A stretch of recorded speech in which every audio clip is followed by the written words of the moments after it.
Hello everyone, so good evening. Camille Sarati VA here. So I received a message on my Facebook page asking kung saan nga ba ako nakakakuha ng other clients aside from Upwork, LinkedIn, or OLJ. Actually, to be honest with you guys, I'm only getting clients from Upwork, LinkedIn, and OLJ, yung tatlong platforms na yun. And karamihan talaga sa Upwork ako nakakakuha. But recently guys, last March, I also posted 30 remote job sites where you can find your job as well as a virtual assistant or freelancer. So, depende yon kung ano yung niche mo.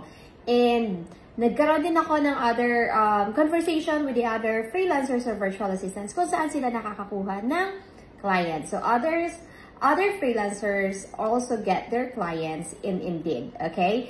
And some of them as well ay doon sa naipakita ko or na-share ko na 30 job or remote job sites na na-post ko dito sa page. And eto pa, last week, I think 2 weeks ago, I posted legit VA agencies na nag-hire ng mga newbie or experienced freelancers dito sa Pilipinas. So, ilalagay ko dito sa video na to yung screenshot ng post ko at ilalagay ko na din sa comment section yung link para hindi na kayo mahirapan pa maghanap. So, yun lang. Thank you so much.